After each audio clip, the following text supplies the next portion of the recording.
What is this system and who is running it? How is the system impacting you? From probably your first breath to the day you die, everything you do is impacted by the system.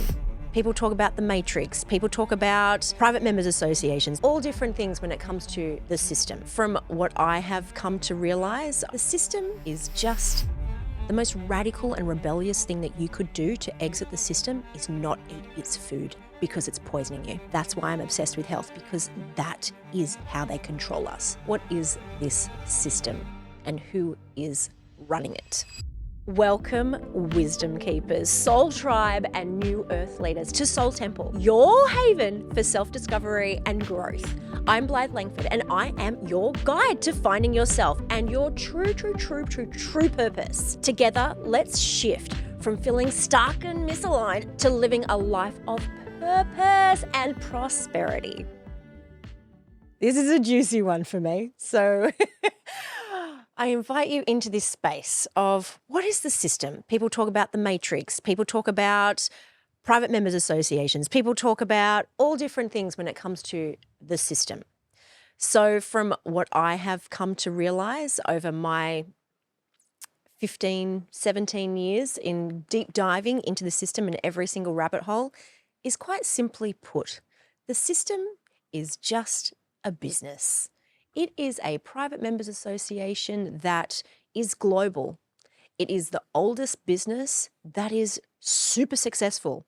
Every single one of us, all of our ancestors, not all of them, but for at least the last 2,000 years, have been indoctrinated into a way of thinking, believing, a system that has its own history, his story, that has its own functionality that we are all encapsulated in. So the system is also any country that has a flag means that they are in the system. Now, I want to lead you into what actually guided me into the system, because then I'll share a lot more along the path as well. So I've mentioned in previous episodes, when I was in my 20s, I developed cancer at 26, 27. And I realized that I developed cancer after 6 months after I got the cervical cancer vaccine, then I got cervical cancer. So I started to realize that the doctors, the medicines that they were going to give me, I was like, I don't trust you guys. You just gave me another medicine and now I'm like, have cancer. So I don't really trust what you are trying to give me now. And I'm going to research thoroughly everything that I put in my body before I actually do that. And so I deep dived into vaccines and health and pharmaceuticals, and I realized that pharmaceutical companies actually rule the world. Pharmaceutical companies influence governments. Sure, there's a lot of people in the meat and the dairy and all those other industries that are actually part of the political parties that influence the world. But the pharmaceutical companies are the ones that tell them what to do. And I was like, okay, what's going on here? What is this system and who is running it? And pharmaceutical companies is what is creating that system, and also a lot of elite families. So I also, after I'd gotten the cancer and gotten well, then I had issues within my own business. And it was to do with the franchise model that I was in and my business partners. And I was trying to distance myself from the partnership and actually get out. But my business partners were not allowing me to sell my businesses and were sabotaging the sales. So I started to study constitutional law, because the lawyers that I was engaging, none of it made sense of where I was going to end up. So I was like, I need to know more about what my rights are. I want to know about my human rights. So I started to read the Australian Constitution, and I read the Australian Constitution and it took me a little while, but what I realized is we don't have a lot of rights. If you are a human means you're split in two, neither a full man, but a human. You're split in two. So I was like, holy moly, even if we're a human, it means that we don't have a lot of rights. And that led me on to, okay, well, let's look into common law and see about common law, and did a lot of research and had a decade of deep diving into common law and crown law, and realized a lot of things about our legislation and who we are as individuals. And all of this was just to try and help me get out of my businesses and help me try and dissolve a partnership, because there'd been quite a lot of issues that had gone on between us that I was not okay with anymore. That is a bit of why I got into learning about this. So yeah, the last 17 years have been deep dives into the system. So if you have any questions about things that I obviously cannot speak about here, then just let me know. But how is the system impacting you?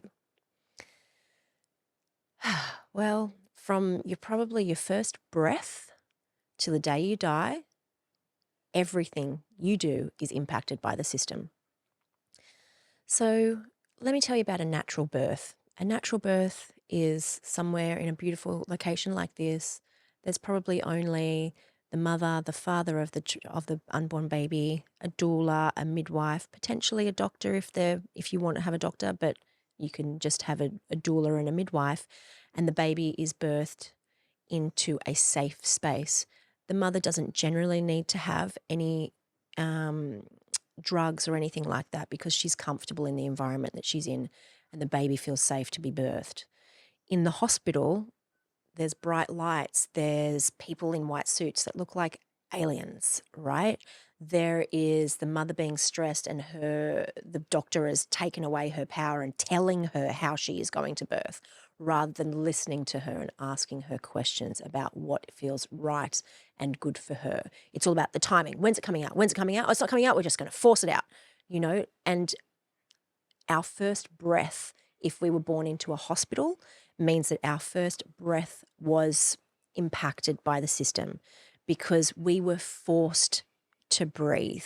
A natural birth, the baby doesn't breathe straight away, because it has its placenta kept on, and the placenta keeps on breathing and pulsating life force into the baby, for the baby just to establish its own energetic body, establish strong boundaries before it takes a breath.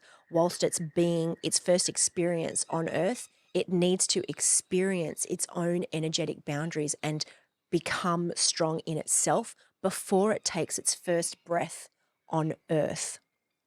But that has been taken away from us. The system has taken our first breath from us, and as soon as that umbilical cord is cut, we don't get all the stem cells, we don't get all of the vitamins, nutrients, hormones, and minerals that we need so that we don't get sick. It creates addiction straight away, because they cut off our umbilical cord.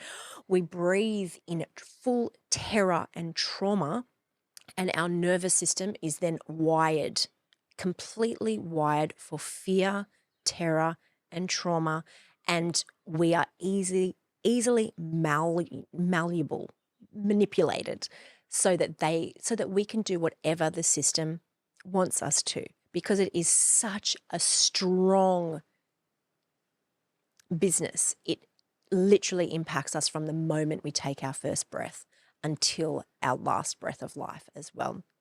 So our nervous system is wired to the matrix. Our nervous system is wired to the system that we were born into. So if you're born into a hospital, your system is wired to the system.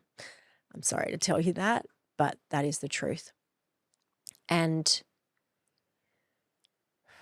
when you realize that your whole system has been wired for terror and trauma and to be manipulated, it can be a bit confronting. I know that I was angry AF when I found that out, like so angry. And that's what a lot of people that get into the freedom movements are, where like they were angry, just angry about how we could be so taken advantage of. And once we go through that anger, behind anger is hurt. There's always just going to be hurt behind that. And it's like, what can we do to actually heal ourselves from the trauma, from the nervous system that's wired to terror, and start to look at new ways of being. So that would be a great invitation for you to be able to start to reset your nervous system so that it's of your design, not of the system's design, so that you can start to, like, even if you're like, I don't have any terror, I don't have any trauma, your birth was trauma. Your birth, your whole nervous system, like your nervous system is your internal bit that attaches to your brain. And that is what is online most of the time, because we don't know how to drop into our hearts, because our hearts haven't had that space yet to be able to be safe, to be connected with. And also, when we are birthed in this way, our consciousness actually raises out of our body. What I mean by that is, when a baby is so terrified, its soul leaves its body. And that's when the baby stops crying. It doesn't stop crying because it's okay. It stops crying because it's in so much terror that it actually leaves its body, and the body just relaxes or collapses, whatever you want to call it. But the soul is outside of the body. So our job while we're here on earth is to create a body and a system within the system, our own system, that is able to be regulated enough for our soul to actually drop in, so that we can start to heal the wounds of the system. So this is a lot to unpack. I totally get it. And even acknowledging that there may be trauma in your body is the first step. And then it's about doing something about that. Now, I'm a rebirthing breathwork facilitator. That's why I'm so passionate about healing and then also the system, because they're both totally entwined. And this is the reality that we live in. And it's beautiful because there's no mistake. At this moment in time, we are here to change the trajectory of this earth. So it's not about staying stuck in our trauma. It's about working with it and working with the system, because that is what is actually here. So rebirthing breathwork, it's a big part of my programs, and it's a great healing tool that I would invite you to go and experience, because it'll allow you to have your first breath again, that breath that was taken away from you at your birth. It allows you to experience that first breath again and then heal that terror and that trauma and that fear within your body. It's absolutely beautiful. Sovereignty. This is such a big word that I used to be so connected to. And I really want to share a lot more about this, because sovereignty is just about freedom. It's just about being free and taking back our own power. And for somebody, myself, that's been in this space for a very long time, it's also now a word that I tend to is repelling quite a bit for me, because everybody's all about sovereignty and all of the things. And I feel like a lot of people don't actually know what the word means, and that's why I'm repelled by it a bit, because everybody's doing it and calling it and all the things. But sovereignty for me is reclaiming your own power. But also in that statement, when I say that now, it also is saying that we are powerless. So in order for you to take back your power, it means that you're in a disempowered state. So it's that's why I'm a little bit repelled by it, and it has a bit of grit for me. But sovereignty literally means taking back your power, because we are powerless. And your sovereignty was always there. You've always been a sovereign being. You were born a sovereign being. And it's only our indoctrination into the system that has us think that we are anything else. But we are always sovereign. You are always a free living man or woman. And so it's about going back to a place of innocence before our power was taken away from us. And in that's why I'm have a bit of grit around this, because it's actually just tuning into your heart, tuning into all parts of you, and knowing that every part of you is whole, complete, and perfect. And it is meant to be this way. There is no mistakes in the universe, including you, including your birth, including any trauma or terror or any of the things, including the system as screwed up as it may seem. There's no mistakes at the moment. So I would like to take this opportunity to help you, to invite you, rather than the need to get out of the system, because believe me, I've got lots of friends, well, actually a handful of friends that are completely out of the system. And I don't think you want to live that way. Do you not want to have a car? Do you not want to be able to own anything? Do you not want to have a bank account? Do you not want to use money? In this world, yeah, it's a nice It's a nice way to think that we want to be, and potentially we can get that way in the future. But right now, it's not practical. So we really need some practical tools to work with the system. A lot of people are talking about exiting the matrix. I mean, I guess it's really easy for me to say, no, let's be part of the system because I live in the bush and I'm not part of the matrix. Straight up. So for you, some practical tools that you can use each and every day to exit the system. The most radical and rebellious thing that you could do to exit the system is not eat its food because it's poisoning you.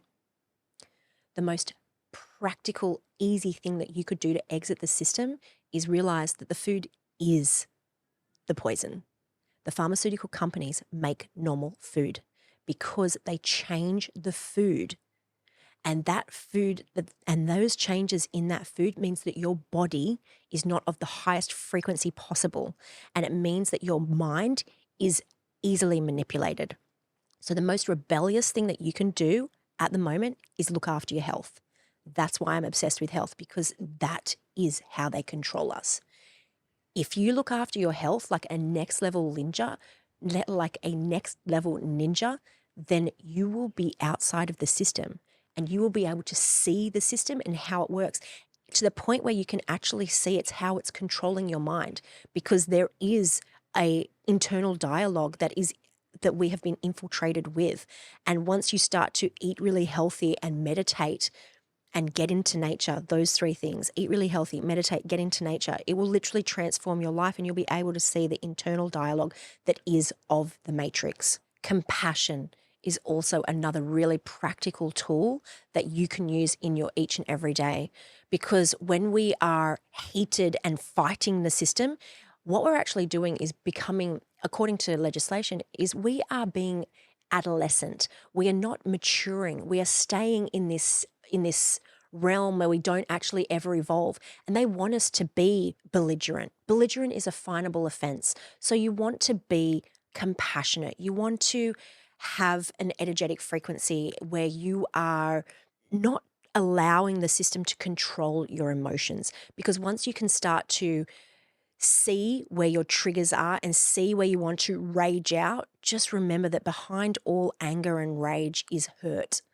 And so if you can come from a place of compassion and actually wanting to find out more and be really like a detective and actually ask all the different questions so you actually know what is going on, and then make a decision for yourself or for the situation once you've actually got all of the information that you need, and maybe taking some time. Like I always say, look, I'll get back to you tomorrow. I need to sleep on this and some people are like, this isn't even a big deal. What do you mean? I'm like, I need some time for this to regulate in my nervous system, and I want to sleep on it because I know that all of my answers will generally come tomorrow. I've got a really great ritual in the morning that I do that allows me to tune in, get out of the infiltration that's in my mind and come back into my heart and resonate with the earth so that I can be on a frequency that I know any information that's coming in, I know that it either resonates at a soul level or it is contamination and it isn't for me and it isn't for benefit of the planet. So having you figure out ways that you can regulate your nervous system and come back into yourself and come back into connection and resonance with the earth will allow you to no longer be infiltrated by the system. So getting into waterfalls, getting into the ocean, having cold showers, breath work, meditation, a healthy diet, a healthy lifestyle, and stillness and time for yourself so that you can actually hear the thoughts that are going on in your head and realizing if you want those thoughts in there or if you don't. Because if you don't want some of those thoughts in there, chances are that's infiltration. It's not even your thoughts. Don't worry about it. It's a fleeting moment. It'll pass. And then you just tune into your heart. So I'd love to give you this practical tip. Oh my gosh, this is amazing. Okay, so to absolutely change your state, all you need to do is take a moment. Like, first of all, let me give you some context. There are different points in your body that have got their own consciousness, your brain being one, your heart being another, your genitals being another, and your gut being another. So they've all got their own consciousness. Your head is just a computer system that's just regulating what's going on in your body. So rather than going to the second source of information, let's go straight into the heart, which has its own resonance of love and care for you.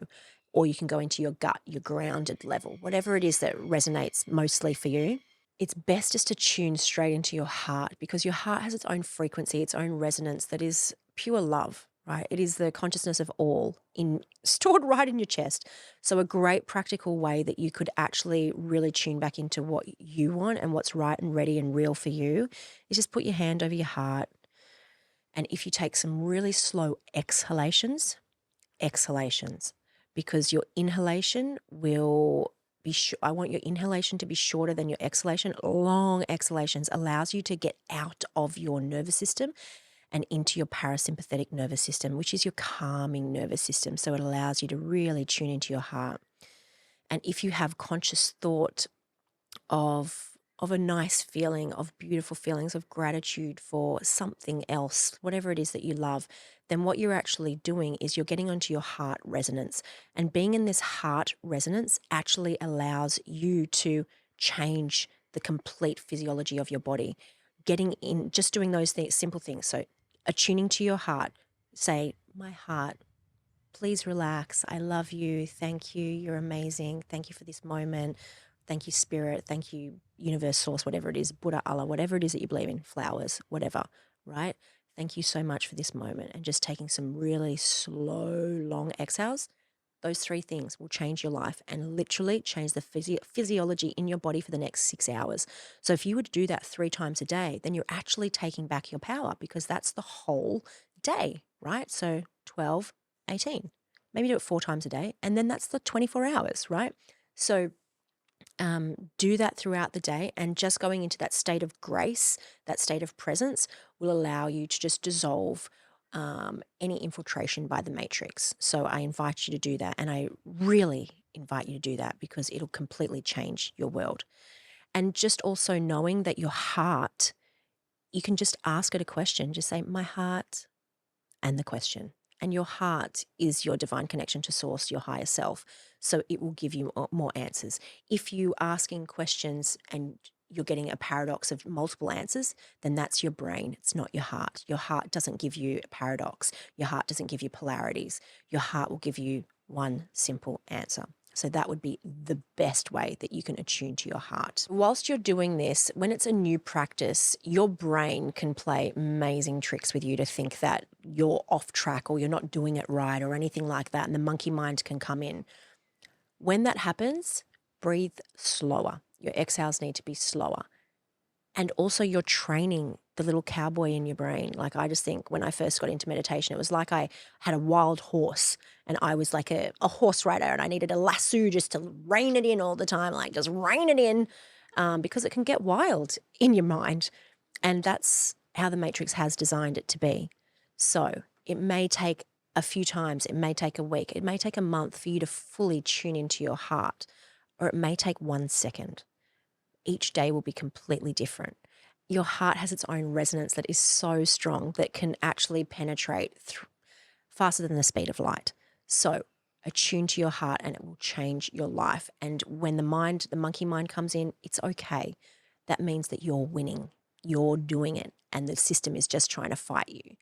And take back your power, continue to breathe deeper, and attune to your beautiful heart. How can you positively affect and change the system? This is the most important thing, because whilst I was deep diving into sovereignty and all of the things for quite some time, what I realized is if we are not creating the future that we want to create, then we're keeping the system alive. That's why I'm passionate about purpose and legacy and making huge shifts in your reality and in this world, because without you working on your new projects, without you actually understanding your legacy, then you're going to be stuck in the system and you just keep on breeding this cesspool of inauthenticity and authoritarianism and dictatorship that you wouldn't want your worst enemy to be a part of. So please start to create something new each and every day. Figure out what lights you up. And for me, like I've said before, my purpose is to go for a run down the end of the street and swim in a waterfall. Like, doing that every day is my life purpose. Like, it's not something that I love. That's my life purpose. My legacy is my work. It's how I impact humanity. It's the things that I can inspire other people to do to also impact humanity positively or impact this earth positively. But my legacy, at the end of the day, everything that I do is so that this earth has a different trajectory, so that this earth is longer than 80 years, the expectancy that it's meant to live, that this earth is like this.